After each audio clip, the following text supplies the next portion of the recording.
నమస్కారం. మనతో పాటు తోటకూర ప్రసాద్ గారు ఉన్నారు. తోటకూర ప్రసాద్ ఇటు భారతదేశంలోనూ, తెలుగు రాష్ట్రాల్లోనూ, అలాగే అమెరికాలోనూ, విదేశాల్లో కూడా చాలా పేరు. తెలుగు సాహిత్యము, సంగీతము, కళలు, సంస్కృతి అనగానే మనకు ప్రపంచవ్యాప్తంగా గుర్తుకొచ్చే పేర్లలో తోటకూర ప్రసాద్ గారి పేరు ప్రథమ స్థాయిలో ఉంటుంది. ముఖ్యంగా అమెరికాలో ఎన్నో ఏళ్ళ నుంచి వారుంటూ మన తెలుగు భాష, సాహిత్యం, సంస్కృతికి వారు ఒక ప్రత్యేకగా ఒక అద్దంలా నిలబడుతూ, ఇంకో పక్కన భారతీయులకి, తెలుగువారికి కావాల్సిన సేవ కూడా అద్భుత రీతిలో అందిస్తూ, మేము ఉన్నాము మీ వైపు అంటే అక్కడ నించుంటున్నారు. పూర్తిగా తెలుగువారి కోసం, భారతీయుల కోసం సామాజికంగాను, సాహిత్యపరంగాను, సాంస్కృతికంగాను ఒక అండదండలు అందిస్తూ దానికి అంకితమై పనిచేస్తున్న తోటకూర ప్రసాద్ గారు ఈరోజు ఇండియా వచ్చారు. ఈ సందర్భంలో వారిని అడిగి వారి అమెరికా ప్రయాణము, తానా చేస్తున్న సేవలు, అలాగే అమెరికాలో భారతీయులు, తెలుగు వాళ్ళు ఎదుర్కొంటున్న సమస్యలు, సవాళ్ళు, భవిష్యత్తు ఇవన్నీ కూడా తెలుసుకునే ప్రయత్నం చేద్దాం. నమస్కారం ప్రసాద్ గారు. నమస్కారం గారు. నమస్కారం. మీరు మాజీ ప్రెసిడెంట్ తానాకు, అలాగే ప్రస్తుతం తానా ప్రపంచ తెలుగు వేదికకి మీరు నిర్వాహకులుగా ఉన్నారు. ఇది ఒక పక్క మాకు కనిపించేదేమో ఈ పద్యాలు, సాహిత్యం కనిపిస్తుంది. వెనకాలేమో మీరు చాలా సర్వీస్ చేస్తున్నారు.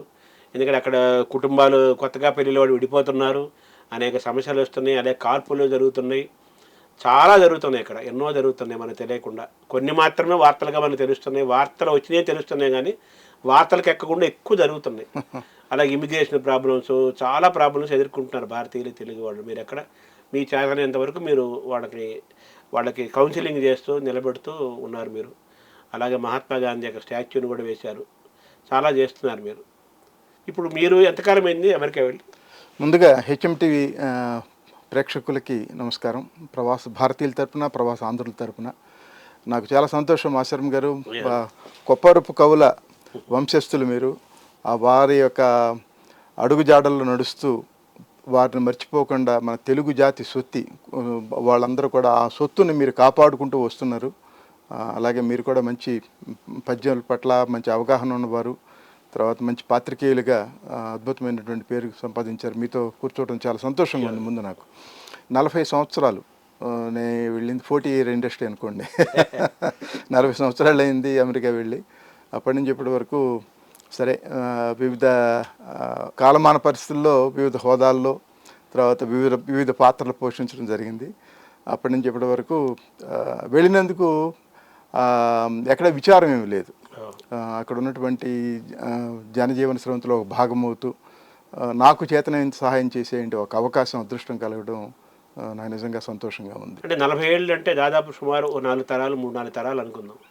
అప్పుడు వెళ్ళిన అమెరికన్స్కి, ఇండియా నుంచి వెళ్ళిన తెలుగువారు కానీ భారతీయులు అప్పటి తరాలకి ఇప్పుడు కూడా విపరీతంగా వెళ్తున్నారు. పెరుగుతోంది, ప్రతి ఏటా పెరుగుతోంది సంఖ్య. అమెరికా వెళ్ళే వాళ్ళు భారతీయులు కానీ తెలుగు వాళ్ళ సంఖ్య. అప్పటి తరాలకి ఇప్పటి తరాలకి ఉన్న ప్రధానమైన తేడా ఏంటి? ఇప్పుడు తరాలు ఎదుర్కొంటున్న సమస్యలు ఏంటి? మనం ఇప్పటి తరాలు ఏదైనా వీళ్ళు మారాలా? ఏం జరగాలి? అసలు ఏం జరుగుతుంది అమెరికాలో? అంటే ఇప్పుడు మా తరంలో నేను వెళ్ళింది 1986 అండి. మాకన్నా ముందు 60-70ల్లో ఎక్కువ మంది మన భారతదేశం నుంచి, ముఖ్యంగా ఉభయ తెలుగు రాష్ట్రాల నుంచి వైద్యులు ఎక్కువ మంది వచ్చేవారు. వైద్య రంగంలో స్థిరపడి తర్వాత అట్లా ఒక దశలో ఫార్మస్యూటికల్ ఇండస్ట్రీలో కూడా బాగా మన వాళ్ళు ఫార్మసిస్టులుగా ఎక్కువ మంది వచ్చారు. తర్వాత నర్సెస్ ఎక్కువ మంది వచ్చేవారు, ఇప్పుడు వస్తున్నారు అనుకోండి. ఆ విధంగా కాలక్రమంగా అక్కడ ఉన్నటువంటి పరిస్థితులు, అవసరాలను దృష్టిలో పెట్టుకుని ఎక్కువ మంది రావడం జరిగేది. అయితే ఆ తరంలో వెళ్ళినప్పుడు ఏంటంటే ఒక ధ్యేయం ఉండేది. మనం ఏదైనా సాధించాలి, స్థిరత్వం కావాలి, ఆర్థిక స్థిరత్వం ఉండాలి, మన కుటుంబం బాగుండాలి, పిల్లల్ని బాగా చదివించుకోవాలి, మన పొదుపు చేసుకోవాలి, కష్టపడి పనిచేయాలి, అవసరమైతే 2 జాబులు చేయాలి. ఇట్లా కొన్ని నియమ నిబంధనలతో పెరిగినటువంటి వాతావరణం. ఆ తర్వాత ఈ విధంగా చేయడం వల్ల ఏమవుతుందంటే వాళ్ళకి కొంత స్థిరత్వం ఉంటుంది. ఎక్కడైనా సవాళ్ళు వచ్చినప్పుడు ఏమవుతుందంటే వాళ్ళకి ఒక విధమైనటువంటి ఆధారం ఉంటుంది. అప్పుడు తరాలకి ఏంటంటే నెమ్మదిగా ఒక్కొక్క మెట్టు ఎక్కుతూ పైకి వెళ్ళిన తరం, కష్టపడమే మనకు తెలిసినటువంటిది. ఇప్పుడు ఉన్న తరం ఏమవుతుందంటే అప్పుడు ఉన్న అవకాశాల కన్నా ఇప్పుడు అవకాశాలు ఎక్కువగా ఉన్నాయి. అప్పుడు చిన్న చిన్న ఉద్యోగాలు చేసుకుంటూ పై స్థాయికి వెళ్ళేంటి దశ అది.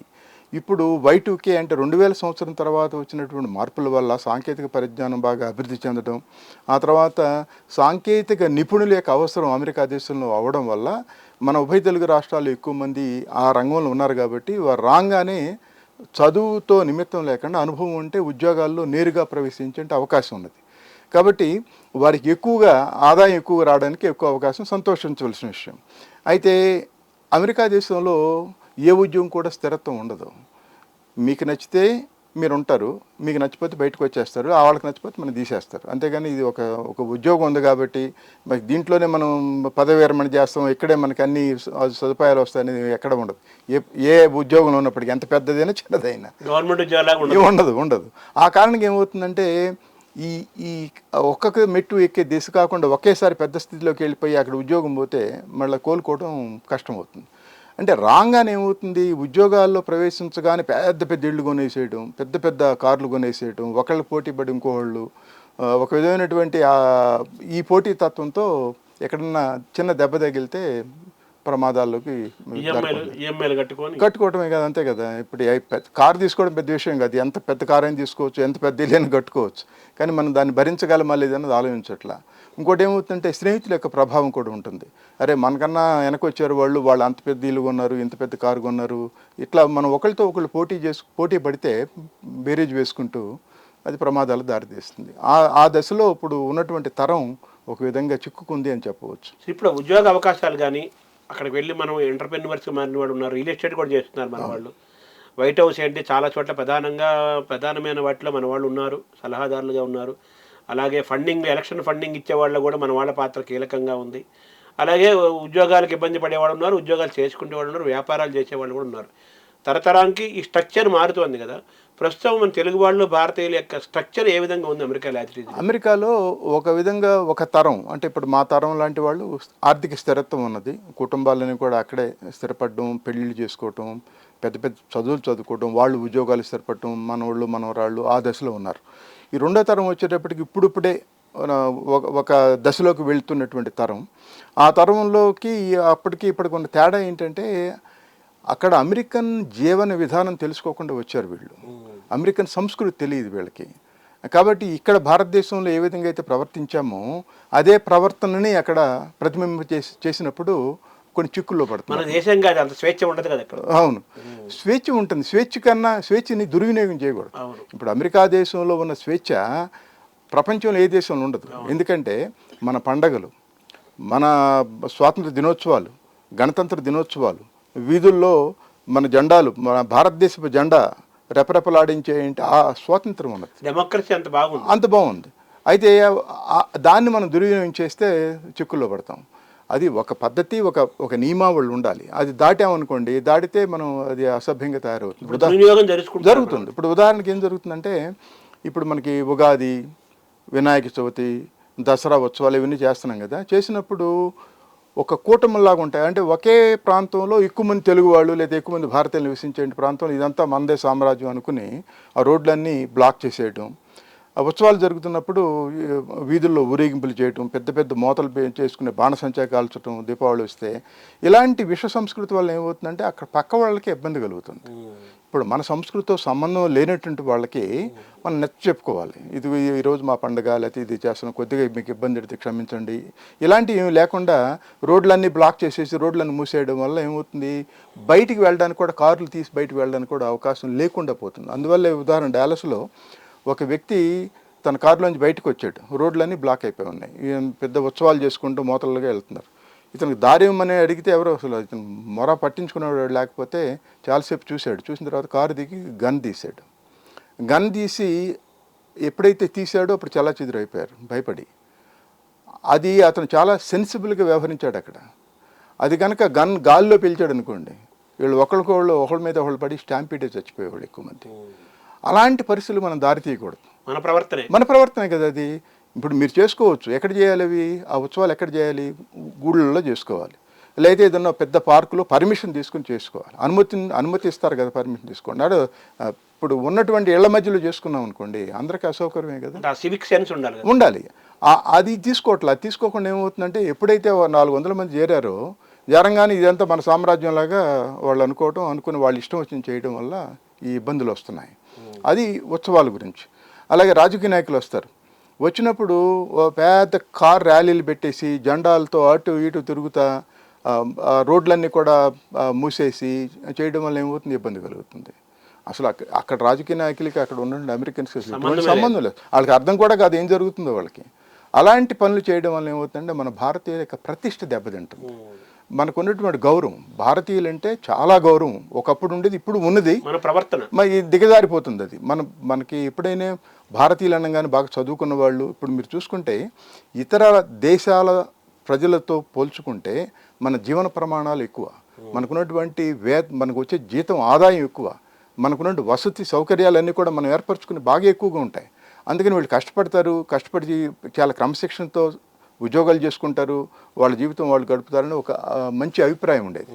ఇప్పుడు ఈ విశ్వ సంస్కృతి వల్ల ఏమవుతుందంటే వీళ్ళంతా ఎదవలు భారతదేశం నుంచి వచ్చి ఇక్కడ మా సంస్కృతిని పాడు చేస్తున్నారని ఒక అభిప్రాయం కలిగినప్పుడు మనకి వాళ్ళకి మధ్య ఒక విధమైనటువంటి అంతరం ఏర్పడుతుంది. అంటే మీ తరాలు మీరు వెళ్ళినప్పుడు భయభక్తులుగా జాగ్రత్తగా ఉద్యోగం చేసుకుంటూ క్రమశిక్షణగా ఉంటూ చాలా డిసిప్లిన్డ్గా మీ కెరీర్లోనూ అటు సోషల్ సెన్స్ సివిక్ సెన్స్తో కూడా వ్యవహరిస్తూ మంచి పేరు తెచ్చుకుంటూ అలా పైకి వచ్చారు. ఈ తర్వాత తరాలు మారిపోయి ఏదో మన ఊర్లో మన ఊర్లో ఎలాగైతే చేస్తామో అలా అక్కడ ప్రవర్తిస్తున్నాం వల్ల ప్రాబ్లమ్స్ వస్తున్నాయి. అంతేకాకుండా సినిమాలు వస్తూ ఉంటాయి. ఇప్పుడు మనకేంటంటే ఒక సినిమా అనేది ఒక విధమైనటువంటి సంప్రదాయం, సినిమా అంతే కదా, మన జీవితంలో భాగం, ఎంటర్టైన్మెంట్. రకరకాల నాయకుల్ని మనం పూజిస్తూ ఉంటాం, ఆరాధిస్తూ ఉంటాం, రకరకాల ఉంటాయి. ఉన్నప్పుడు అది నాయకులకి అంటే సినిమా కథానాయకులకి పక్కన పెడితే అక్కడ సినిమాలు ప్రదర్శిస్తున్నప్పుడు కొంతమంది ఏం చేస్తారంటే హాలు మొత్తాన్ని కొనేస్తారు. ఒక $20,000 అనుకోండి, $20,000 పెట్టేసి ఎవరో ఒక CEO ఉంటాడు కంపెనీ, లేకపోతే అభిమాని ఉంటాడు, కొనేసి వాళ్ళందరికీ ఫ్రీ టికెట్లు ఇచ్చేసి ఆ హాల్ ఫుల్ చేస్తారు. చేసినప్పుడు ఏమవుతుంది, అక్కడ పాలాభిషేకాలు చేయటం, కొబ్బరికాయలు కొట్టడం, తర్వాత హాల్లో సినిమా చూసేటప్పుడు 400 మంది 300 మంది గ్యాదర్ అయినప్పుడు సినిమా చూడడానికి కూడా ఇబ్బందికరంగా వాళ్ళ అభిమానులే, ఆ కథానాయకుడు అభిమానులు వచ్చి ఏళ్ళలో కేకలతో అసలు సినిమా ఏమవుతుందో వాళ్ళకి అర్థం కాదనమాట. ఒక్కొక్క సందర్భంలో ఈ ఒక్క సినిమాయే కాదు కదా, కాంప్లెక్స్లో ఏముంటాయి, మిగిలిన భాషల సినిమాలు కూడా ఉంటాయి. వాళ్ళకు కూడా ఇబ్బంది కలిగించే డిస్టర్బెన్స్ వల్ల వాళ్ళు వచ్చి కంప్లైంట్ చేస్తే హాలు మూసేసి వీళ్ళందరినీ బయటికి పంపించిన సంఘటనలు చాలా తలవంపులు తెచ్చిన. పెద్ద హీరో సినిమా పేరు అనవసరం, అక్కడ ఇక్కడ వీళ్ళ సినిమాలు వేయొద్దని బ్యాన్ చేయమైన పరిస్థితి వస్తుంది. ఇప్పుడు అంతే కదా, ఇప్పుడు ఒక సినిమా వచ్చింది అనుకోండి, అది అందరికీ ఒక కథానాయకుడు పక్కన పడేస్తే అందరికీ వస్తుంది కదా. ఒక కథానాయకుడు 108 కొబ్బరికాయలు కొడితే ఇంకొకటికి వచ్చి 216 కొడతారు, అంతే కదా. తర్వాత ఒక కథానాయకుడు పాత సినిమాల్లో ఉన్నటువంటి డ్యాన్సులన్నీ ఒక 40 మంది 50 మందిని పెట్టి ఆ సినిమాల ముందు ప్రదర్శిస్తూ ఉంటారు, లేకపోతే నినాదాలు చేస్తూ ఉంటారు. ఈ సంస్కృతి వల్ల ఏమవుతుందంటే మన యొక్క ప్రతిష్టను దిగజార్చుకుంటున్నాం అనమాట. అది చాలా జాగ్రత్తగా ఉండాలి. విదేశాల్లో సినిమా ఆదాయం కూడా ఇప్పుడు లెక్కలోకి తీసుకుంటున్నారు, ఒక పర్సెంటేజ్ ఎక్కువ. అదైంది మీరు అన్నట్లు మంచి ఆలోచన. అది ఎందుకంటే అమెరికా దేశంలో సినిమా యొక్క ఆదాయం ఎక్కువ ఉంటుంది. కారణం ఏంటి, అక్కడ డాలర్లో ఉంటుంది. ఆ డాలర్లో కూడా $10 మా సాధారణంగా ఉండే సినిమా టికెట్ ఖరీదు, ఆ సినిమా మీకు విడుదల కాకముందే మాకు విడుదల అవుతుంది, ముందే వచ్చేస్తుంది. ఆ $50 పెట్టినా $60 పెట్టినా వెళ్తారు ఎంతమంది. ఇప్పుడు చెప్పాను కదా, $20,000 పెట్టి కొనేసారు అనుకోండి, అది ఆదాయం లెక్క కిందకి వస్తుంది. అందువల్ల ఆ పోటీతత్వం కూడా బాగా పెరిగింది. అలాంటప్పుడు మన హీరో సినిమా రిలీజ్ అవుతున్నప్పుడు మన ఊర్లో మన దేశంలో సినిమాలు తెలుగు సినిమాలు బాగా పడాలి అంటే మన క్రమశిక్షణగా ఉంటే పడితే ఆ హీరోకి ఆదాయం వస్తుంది, బాగుంటుంది. అది మనం పోగొట్టుకోకూడదు కదా, అదే మీరు అంటున్నాం. ఆదాయమే కాకుండా అసలు మన యొక్క సభ్యత సంస్కారం కూడా మనం బయటికి వెళ్ళినప్పుడు, ఇంట్లో మీరు 4 గోళ్ల మధ్యలో ఏమన్నా కానీ బయటికి వెళ్ళినప్పుడు వేరేగా ఉండాలి కదా. అంతేకాకుండా ఇప్పుడు సినిమా నటులు రాజకీయ నాయకులు వచ్చారనుకోండి, వాళ్ళు ఎక్కడ ఉంటారు, పెద్ద పెద్ద హోటల్స్లో ఉంటారు. ఉన్నప్పుడు ఆ హోటల్స్ మధ్య జనం అంతా, ఈ అభిమానులంతా చేరిపోయి నినాదాలు చేస్తూ అక్కడే అన్ని కార్యక్రమాలు చేస్తూ ఉంటే పక్కన ఉన్న రూమ్స్లో ఉన్న వాళ్ళకి కూడా ఇబ్బంది కదా. వాళ్ళు 500 మంది 600 మంది లాబీలో చేరి గొడవ చేస్తారు అనుకోండి, వాళ్ళు కంప్లైంట్ చేస్తే వీళ్ళందరూ పోలీసులు వచ్చి తరిమేసిన సంఘటనలు బోల్డ్ ఉన్నాయి. ఎయిర్పోర్ట్లో కూడా అంతే. ఎక్కడైనా కానీ మన పద్ధతి లేదనుకోండి, లేకపోతే చాలా ప్రమాదాల అంచుల్లోకి వెళ్తూ ఉంటాం మనం. తర్వాత ఈ కాల్పులు అనేది తరచూ వార్తలు వస్తున్నాయి. అంటే మనకు వార్తలు వచ్చే తక్కువ ఉంటాయి, జరిగే ఇంకా ఎక్కువ ఉంటాయి. అది మీరు అమెరికాలో 40 ఏళ్ళ నుంచి ఉంటున్నారు కదా, ఈ కాల్పులు ఇందాక ఒక ఉదాహరణ చెప్పారు. అసలు ఎందుకు ఈ కాల్పులు అనే సంస్కృతి పెరుగుతుంది అక్కడ? కాల్పులు ఎప్పుడు ఉంటాయండి. అయితే ఏంటంటే అసలు ఎందుకు మన వాళ్ళే భారతీయులు ఎక్కువ ఎందుకు చనిపోతున్నారు, తెలుగు వాళ్ళు ఎందుకు మంది చనిపోతున్నారంటే, ఇక్కడ నుంచి భారతదేశం నుంచి అమెరికా దేశం వచ్చే ముందు వీళ్ళు తమ యొక్క ఆర్థిక పరిస్థితి తెలుసుకొని రావాలి. అక్కడ నేను చదువుకోవడానికి వచ్చినప్పుడు నాకు ఉన్నటువంటి ఆర్థిక వనరులు సరిపోతాయా లేవా, F1 స్టూడెంట్ వీసా ఇస్తారు. F1 స్టూడెంట్ వీసా అంటే ఏంటి? చదువుకోవడానికి అనుమతిస్తారు. ఉద్యోగం చేయడానికా? లేదు. ఉద్యోగం చేయకూడదు. ఉద్యోగం ఎక్కడ చేయొచ్చు? ఆ యూనివర్సిటీలో, ఆ విశ్వవిద్యాలయంలో ఇతర విభాగాల్లో లైబ్రరీ కానీ, కంప్యూటర్ ల్యాబ్లు కానీ ఇట్లా చిన్న చిన్న ఉద్యోగాలు ఉంటాయి కదా, అవి చేసుకోవచ్చు. అంతవరకే పరిమితం. విశ్వవిద్యాలయం దాటి బయట ఎక్కడ ఉద్యోగం చేసుకోకూడదు, దానికి పరిమితి ఉండదు. కానీ డబ్బులు సరిపోవు వీళ్ళకి, వచ్చిన డబ్బులు. ఎందుకంటే ఇక్కడ ఉన్నటువంటి ఆర్థిక వసతులు అంతగా ఉండవు. ఆ వనరులు ఉండకపోతే వాళ్ళు వచ్చి పార్ట్ టైం ఉద్యోగాలు అంటూ అర్ధరాత్రి అపరాత్రి గ్యాస్ స్టేషన్లో పనిచేసుకుంటారు. అది చాలా ప్రమాదకరమైనటువంటి సమయం. ఎందుకంటే రాత్రి 10 దాటిన తర్వాత ఏ ప్రాంతం తీసుకున్నప్పటికీ కూడా మనకు స్వాధీనంలో ఉండదు. అది డ్రగ్ యాడిక్ట్స్ ఉంటారు, సైకలాజికల్గా డిస్టర్బ్డ్ పీపుల్ ఉంటారు. వాళ్ళందరికీ అదే 10 నుంచి తెల్లవారు బిగిన్ అవుతుంది. ఆ ప్రారంభం అయినప్పుడు ఏమవుతుంది, ఇక్కడ గ్యాస్ స్టేషన్లో హైర్ చేసేవాళ్ళు కూడా వీళ్ళు ఏం చేస్తారంటే ఆ టైంలోనే ఇస్తారు ఉద్యోగాలు వీళ్ళకి. డే టైం ఎవరు ఉద్యోగాలు, డే టైం ఏమో కొద్దిగా మంచి వాళ్ళకి ఇస్తారు. భారతీయులు ముఖ్యంగా తెలుగు వాళ్ళు వచ్చినప్పుడు ఏమవుతుందంటే వాడు అవసరం. ఆ సమయంలో అక్కడ ఉన్న స్థానికులు ఎవరు పనిచేయడానికి ముందుకు రారు. కాబట్టి గ్రేవ్యార్డ్ షిఫ్ట్ అంటారు దాన్ని. ఆ షిఫ్ట్లో ఎక్కువ మంది పనిచేస్తున్నప్పుడు ఏమవుతుంది, ఎప్పుడైతే డ్రగ్ యాడిక్ట్స్ బయటకు వచ్చారో గన్స్ ఉంటాయి చేతిలో విచ్చలవిడిగా, ఉల్లిపాయలు కొన్నట్టు కొనుక్కోవచ్చు గన్స్, అక్కడ పెద్ద విశేషం కాదు. వాడు వచ్చినప్పుడు ఏమవుద్ది, వాడికి ఏ ఆలోచనలు ఉంటాడో తెలియదు. వస్తాడు, గన్ చూపిస్తాడు, డబ్బులు ఇమ్మంటాడు. మనిషి యొక్క స్వాభావిక సహజ సిద్ధం ఏంటంటే ఎవరైనా వచ్చి లాక్కుంటుంటే మనం రెసిస్ట్ చేస్తాం, అంతే కదా, ఇవ్వం కదా. అది కూడా చెప్తారు వాళ్ళకి, మీరు ఎవరు ఏం డబ్బులు అడిగితే వాడికి ఇచ్చేసేయండి అంటారు. ఒక సందర్భంలో రెసిస్ట్ చేయడం వల్ల కాల్పులు జరుగుతాయి. ఒకటప్పుడు డబ్బులు ఇచ్చేసినప్పుడు కూడా వాడు కాల్చుతాడు. ఎందుకంటే వాడు సైకలాజికల్ మైండ్లో ఉన్న మనకు తెలియదు కదా. అట్లా ఎక్కువ మంది చనిపోవడానికి కారణం మనం వింటున్నటువంటి వార్తలన్నీ కూడా ఈ విధమైన ప్రమాదాలను మనం కొని తెచ్చుకుంటున్నాం. ఆ కారణంగా ఎక్కువ మంది చనిపోతూ ఉన్నారు. అది అప్పటి నుంచి ఇప్పటి వరకు కొనసాగుతూనే ఉంది అన్ని ప్రాంతాల్లో, అమెరికాలో ఉన్నటువంటి అన్ని ప్రాంతాలు. ఇంకోటి ఏంటంటే వీళ్ళు ఉద్యోగం చేసేది చాలా నిషిద్ధమైనటువంటి ప్రాంతాల్లో ఉన్నటువంటి గ్యాస్ స్టేషన్స్ అట్లాంటివి అన్నమాట. Prohibited areas. ఒకటప్పుడు అసలు ఉదయం పూట వెళ్ళడానికి భయపడతాం. అలాంటి ప్రాంతాల్లో వీళ్ళు పనిచేస్తూ ఉంటారు. వాళ్ళకి తెలియదు కదా ఆ ప్రాంతం గురించి, ఆ నైసర్గిక స్వరూపం గురించి ఏమీ తెలియదు. అవగాహన ఉండదు. అవగాహనతో చేయాలి. వెళ్ళబోయే ముందు. అలాగే అమెరికన్స్, అమెరికా జాతీయులు, ఒరిజినల్ జాతీయులు మన భారతీయుల్ని, తెలుగు వాళ్ళని అసలు ఎలా చూస్తారండి వాళ్ళు? అంటే ఇప్పుడు నేను ఇంతకుముందు చెప్పినట్టుగా ఏమిటంటే 2 రకాలుగా చూస్తారు. ఒకటేమో కొంతమంది ఇప్పుడు మనకి అమెరికా దేశంలో ఉన్నటువంటి స్వేచ్ఛ, స్వాతంత్రాలు, ఎదగడానికి అవకాశాలు, అక్కడేమీ ఎటువంటి ప్రతిబంధకాలు ఉండవు. మీకున్నటువంటి విజ్ఞానం, చదువు కూడా పెద్ద ప్రాముఖ్యత ఉండదు అక్కడ. మీరు ఒక పని కనుక బాగా చేయగలిగితే మీకు MA ఉందా, BA ఉందా, PhD ఉందా ఎవరో చూడరు, అనుభవం.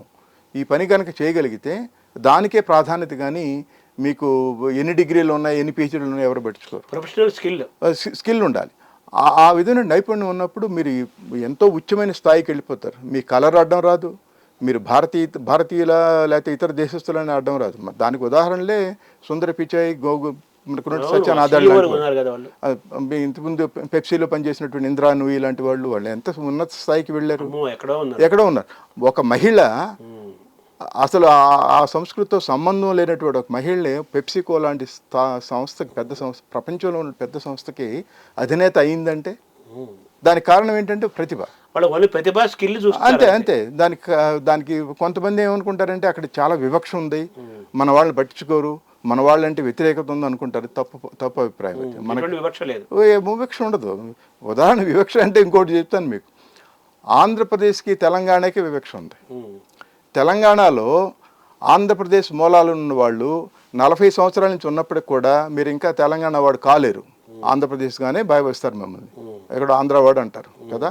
ఇక్కడే మనకి ఇంత వివక్ష కనపడుతున్నప్పుడు, నిజంగా ఏమైనా వివక్ష ఉన్నప్పటికి కూడా అది కక్షపూరితమైన వివక్ష కాదు. అలా ఉండదు అమెరికా దేశంలో. అందుకనే అమెరికా దేశం అనేది ప్రపంచంలో ఉన్నటువంటి అన్ని సంస్కృతుల కలయిక, మెల్టింగ్ పాట్ అంటారు దాన్ని. మన భారతదేశీయులే కాకుండా అన్ని దేశాల నుంచి ప్రజలు ఉంటారు అక్కడ. ఎవరి సంస్కృతిని, ఎవరి ఉనికిని వారు కాపాడుకోవడానికి ఒక ముఖ్యమైనటువంటి వేదికని ఆ ప్రభుత్వం, అమెరికా దేశం ఉన్నటువంటి స్వేచ్ఛ స్వాతంత్రాలు కల్పించాయి మనకి. ఆ కారణంగా వివక్షలు ఏమి ఉండవు. ఈ చిన్న చిన్నవి ఉంటాయి, అసలు ఏమి లేవని చెప్పను నేను. అక్కడక్కడ అప్పుడప్పుడు జరుగుతూ ఉండొచ్చు. పిచ్చితనంగా ఎవరో ప్రవర్తించారనుకోండి, లేకపోతే నేను రోడ్డు మీద వెళ్తుంటే హీజ్ అన్ ఇండియన్ అని ఎవరు తిట్టాడు అనుకున్నాను, దాన్ని వివక్షని నేను బోర్డు కట్టుకుని బజార్ ఎక్కి అంటూ ఉంటాయి. ఏముంది దానికి? ఎవడో ఒకడు అన్నదానికి దాన్ని జాతి మొత్తానికి దేశం మొత్తానికి ఆపాదించకూడదు. అంటే వివక్ష అనేది ఎటువంటిది లేదు. ఓన్లీ ప్రొఫెషనల్గా స్కిల్డ్గా ఉంటే, స్కిల్ఫుల్గా ఉంటే వాళ్ళు బాగా ఎంకరేజ్ చేస్తారంటానికి ఈ సుందర పచ్చయ్య, మన సత్యానాథేళ్ళ ఇట్లాంటి వాళ్ళు చాలా మంది ఉన్నారు. అంటే వీళ్ళు మన పైకి కనిపిస్తున్నారు, కానీ పెద్ద పెద్ద కార్పొరేషన్స్లో సిఇఓ లెవెల్లో లేకపోతే మీడియోకర్ సిఇఓస్ గాను పెద్ద పెద్ద ఉన్నత స్థానంలో ఉన్న వాళ్ళు వందల వేలల్లో ఉంటారు. వైట్ హౌస్ కూడా చాలా మంది ఉన్నారు కదా. ఒకప్పుడు ప్రెసిడెంట్కి రాసినటువంటి స్పీచ్ రైటర్స్ కూడా మన తెలుగు వాళ్ళే ఉన్నారు కదా, టీంలో ఉన్నారు కదా. ఉద్యోగ అవకాశాలు, ఉపాధి అవకాశాలు మన తెలుగు వాళ్ళకి, భారతీయులకి ఎలా ఉన్నాయి? ట్రంప్ అంతకుముందు వచ్చారు, సెకండ్ టైం వచ్చిన తర్వాత ఏమైనా మార్పులు జరిగాయా? వీసా నిబంధనలు, చాలా నిబంధనలు పెడుతున్నారు, రావద్దు అంటున్నారు, చాలా కఠినతరం చేస్తున్నారు అంటున్నారు కదా. అమ్మో అమెరికా అనే పరిస్థితి వస్తుంది. అమెరికా ఇప్పటికే మనకు పెద్ద ఆకర్షణ. ఇప్పుడేమో చాలా అమ్మో ఏమో అమెరికా అనే భయంగా ఉన్నారు. ఇప్పుడు ఎలా ఉంది సార్ యాక్చువల్గా? ఏంటి సార్ అంటే ఏం జరుగుతుందంటే, మొట్టమొదటి మనం ఆలోచించవలసింది ఏంటంటే, అమెరికా దేశపు ప్రెసిడెంట్, అధ్యక్షుడు అమెరికా దేశ ప్రజల యొక్క బాగోగులు చూడవలసిన బాధ్యత, అంతే కదా. ఆయన తీసుకునే నిర్ణయాలు లేదా ప్రభుత్వం తీసుకునే నిర్ణయాల వల్ల భారతదేశానికో మరొక దేశానికో నష్టం కలిగితే అది వాళ్ళ తప్పు కాదు. కొన్ని విధి విధానాలు వాళ్ళు రూపొందించుకోవాలి. ఉదాహరణకి అమెరికా దేశంలో ఇల్లీగల్ ఇమ్మిగ్రెంట్స్, అక్రమ వలసదారులు చొరబడ్డం అనేది కొన్ని దశాబ్దాలుగా ఉన్నది. ఇప్పటికీ ఎంతోమంది అక్రమ వలసదారులు ఉన్నారు. అలా రావడం వల్ల ఏమైంది, అక్కడ ఉన్నటువంటి వనరులన్నీ కూడా అక్కడ స్థానికులు కాకుండా ఇతరులకు కూడా పంచవలసి వస్తుంది. అప్పుడు వీరుకున్నటువంటి ఆ సౌకర్యాలు తగ్గిపోతాయి. ఆ కారణంగా అక్రమ వలసదారుల్ని అరికట్టవలసిన ఆవశ్యకత ఉన్నది. అది రిపబ్లికన్ పార్టీ అయినండి, లేకపోతే డెమోక్రటిక్ అడ్మినిస్ట్రేషన్ ఎవరైనప్పటికి కూడా అది ఒప్పుకొని తీరాలి. ట్రంప్ అడ్మినిస్ట్రేషన్లో మొదట్లోనూ ఇప్పుడు కూడా ఆయన ఏంటంటే అక్రమ వలసదారులని బాగా కఠినంగా అన్ని దారులు మూసివేసి రాకుండా చేయాలనేది ఆయన యొక్క అభిప్రాయం. దాన్ని అందరూ సమర్థించి తీరవలసిందే. దానివల్ల భారతదేశం నుంచి అక్రమంగా వలసదారులని తిప్పి పంపించేశారు. వాళ్ళు పంపించే అసలు రావడమే తప్పు, తిప్పి పంపకి ఏం చేస్తారు? అక్రమంగా వెళ్ళకూడదు. అలాగే చేస్తాం కదా. ఇప్పుడు మన గొడవ అదే కదా. బంగ్లాదేశ్ నుంచి వచ్చారు, అక్కడి నుంచి వచ్చారు, ఇక్కడి నుంచి వచ్చారు, కాంతిశీకులుగా వచ్చారు, వాళ్ళందరికీ చట్టబద్ధత కల్పిస్తున్నామని మనం ఎట్లయితే గొడవ పెడుతున్నామో అక్కడ అమెరికా దేశం కూడా అలాగే ఉంటుంది. అది ఒకటి. రెండోది ఏంటంటే, కొన్ని చూసి చూడకుండా వదిలేసినటువంటి సంఘటనలు చాలా ఉన్నాయి. ప్రభుత్వాలు, అమెరికా ప్రభుత్వాలు, ఏ ప్రభుత్వం అయినప్పటికీ కూడా ఇప్పటి వరకు. ఇప్పుడు ఈయన ఏం చేస్తున్నారు, కఠినతరం చేస్తున్నారు. ఉదాహరణకి H1B వీసాలకి లాటరీ సిస్టమ్ ఉండేది. లాటరీ సిస్టమ్ అంటే నాకు ఎటువంటి ప్రతిభ లేకపోయినా ఒక లాటరీ తీస్తే నాకు H1B వచ్చేస్తుంది అనుకోండి, నేను అక్కడ ఉండిపోవచ్చు H1B వరకు. మీరు మహామేధావి అయినప్పటికీ ఈ లాటరీలో మీకు రాలేదనుకోండి, మీరు బాధపడవలసిందే. అంతే కదా. అది ఉండకూడదు కదా. ఈయన ఏమంటారంటే, ప్రతిభకి పట్టం కడతాను నేను, ప్రతిభ ఉన్న వాళ్ళు మాత్రమే ఎక్కడని. ఇప్పుడు దాన్ని మార్చారు కూడా. అది నిజంగా అభినందించి తీరవలసిన విషయమే, దాంట్లో తప్పేం లేదు. ఇంకోటి ఏంటంటే, గ్రీన్ కార్డ్ హోల్డర్స్ ఉంటారు. మీకు తెలుసు కదా, H1B అయిన తర్వాత వాళ్ళు ఓపీటీలు అవన్నీ కూడా అయిపోయిన తర్వాత వాళ్ళు గ్రీన్ కార్డుకి అప్లై చేసుకోవచ్చు. గ్రీన్ కార్డు వస్తుంది. వచ్చిన తర్వాత ఆ దేశంలో పర్మనెంట్గా శాశ్వతంగా ఉండడానికి అవకాశం కల్పించడం గ్రీన్ కార్డు. గ్రీన్ కార్డు అయిపోయిన తర్వాత ఒక 5 సంవత్సరాల తర్వాత, గ్రీన్ కార్డు వచ్చిన 5 సంవత్సరాల తర్వాత వాళ్ళు సిటిజన్షిప్కి అప్లై చేసుకోవడానికి అర్హత ఉన్నది. కొంతమంది చేసుకుంటారు, కొంతమంది సిటిజన్షిప్ నాకు అవసరం లేదు, ఇక్కడ భారతీయుడిగానే ఉంటాను, నేను గ్రీన్ కార్డుతోనే నేను ఎంతకాలం ఉంటే అంతకాలం ఉంటానని ఉంటారు. అది వ్యక్తిగతమైనటువంటి నిర్ణయం. ఇప్పుడు ఏం చేస్తున్నారు, ఈయన గ్రీన్ కార్డ్ హోల్డర్స్ ఇంతకుముందు ఏం చెప్పారు, ఉదాహరణకి అత్తగారులు, మామగారులు, తల్లులు, తండ్రులు ఉన్నారనుకోండి, వాళ్ళకి పిల్లలు గ్రీన్ కార్డుకి అప్లై చేసేవాళ్ళు. అప్లై చేస్తే గ్రీన్ కార్డు వచ్చేది. గ్రీన్ కార్డు వచ్చిన తర్వాత అప్పుడు ఉన్నటువంటి నిబంధనలు ఏంటంటే, ఒక 6 నెలలు, సంవత్సరంలో 6 నెలలు భారతదేశంలో ఉండవచ్చు, 6 నెలలు మాత్రం కంపల్సరీగా అక్కడ ఉండాలి, అమెరికాలో ఉండాలి, 6 మంత్స్ ఉండాలి. ఆ 6 నెలలు ఉండడం కోసం ఏం చేసేవాళ్ళు, వీళ్ళు అటు ఇటు తిరుగుతూ ఉండేవాళ్ళు ప్రతి సంవత్సరం. ఇప్పుడు అట్లా రూల్స్ మార్చేసి ఏం చేశారంటే, గ్రీన్ కార్డు హోల్డర్సు తప్పనిసరిగా 3 నెలల కన్నా ఎక్కువ కాలం విదేశాల్లో ఉండకూడదు. అంటే దాని అర్థం ఏంటి, 9 నెలలు అమెరికాలో ఉండాలి. ఈ 3 నెలలు కూడా ఎట్లా, మీరు 5-6 సార్లు వచ్చారనుకోండి, 5-6 సార్లు వచ్చినప్పుడు ఈ రోజులండి కౌంట్ అవుతాయి అనమాట. అప్పుడు ఏమవుతుంది దాని అర్థం ఏంటి, 9 నెలలు అక్కడ ఉండాలి.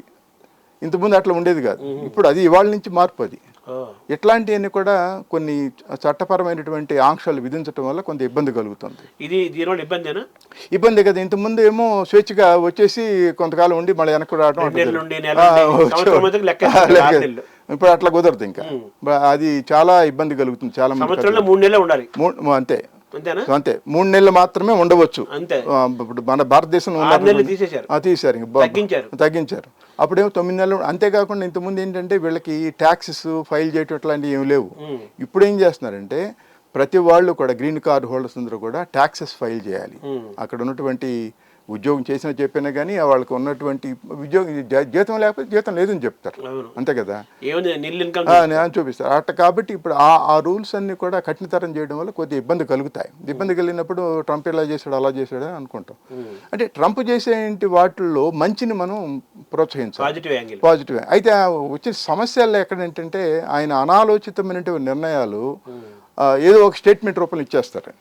ఇచ్చినప్పుడు ఏమవుతుంది, అది ఏది నిజమో ఏది అబద్ధమో, ఏది ఇంప్లిమెంట్ చేస్తారో, ఏది లీగలో ఏది ఇల్లీగలో తెలియక తలబట్టుకుంటారు. అది ఆ విధంగా దాన్ని అక్కడేదో జరిగితే దీన్ని ఇక్కడ మన మీడియాలో కూడా ఏమవుతుందంటే అర్థం చేసుకోకుండా దాన్ని చెలవల పనులు చేయడం వల్ల అసలు అంత అయోమయ స్థితి, గందరగోళ స్థితి, అయోమయ స్థితిలో పడిపోతాం అన్నమాట.